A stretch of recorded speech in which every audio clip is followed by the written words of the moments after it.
We are here today to do a bit of behind-the-scene documentation for our for Fieldies supporting Rotary Club, as they have a program for a mobile clinic. It's for breast and cervical cancer. So here's the bus that goes around to give services, to be able to do some screening.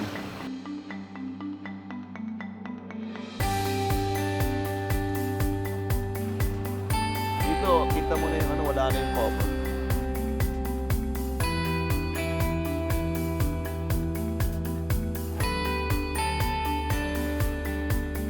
Action! Action!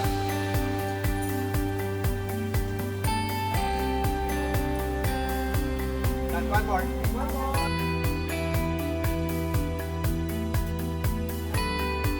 And over 4,000 died of cervical cancer.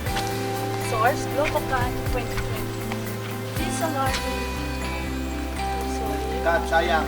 Cut. Rotary fighting cancer. Oh, yeah, after yan.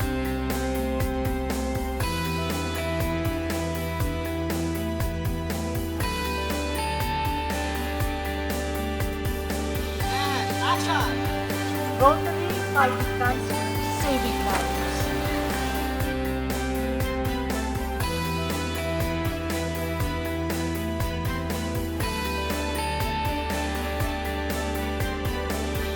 How are you? Philip, Yeah, of course, she's a big personality, so.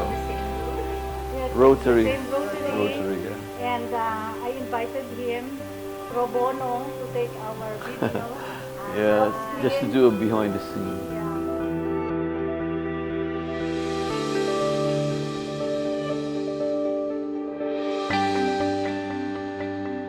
I created it so that we can get global grant worth 10 million, bought 2 mobile clinics. That's one of them, the one outside. And then we donated it to the Philippine country. It goes around the marginalized communities in Metro Manila to conduct free breast and cervical cancer screening. And not only that, we equip it with diagnostic machines, like ultrasound, breast ultrasound, currently, and cryotherapy machine, which is a precursor treatment to cervical cancer.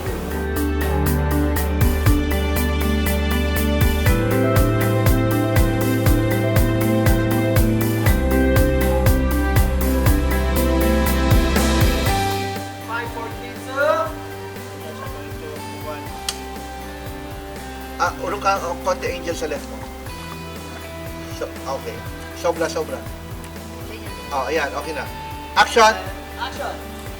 Sa tulong ng Philippine Cancer Society at ng Department of Health, mas pinadali at mas pinaginhawa ang pagpapascreen ng breast or cervical cancer dahil may 2 mobile clinics mula sa Makati Rotary Club.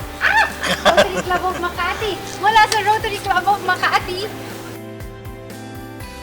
At ng Department of Health, mas pinadali at mas pinaginhawa ang pagpapascreen sa breast or cervical cancer dahil may 2 mobile clinics mula sa Rotary Club of Makati, Premier District na maaaring pumunta sa inyong mga barangay.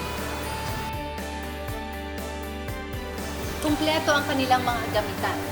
Kumpleto ang kanilang mga gamitan para sa full diagnostics at laboratory tests.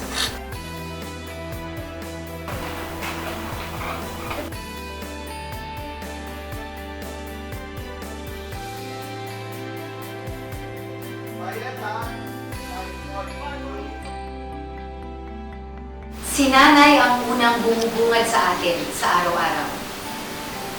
Nagtataguyod, gumagabay, nag-aaruga, nagmamahal.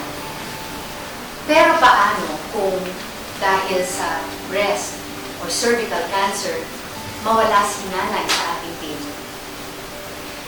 Ayon sa datos ng Philippine Cancer Society, pangatlo ang cancer sa sanhi ng pagkamatay ng mga Pilipino. Pero, sa pamamagitan ng mas maagang pagpapascreen at pagpapagamot, maaari natin itong agapan.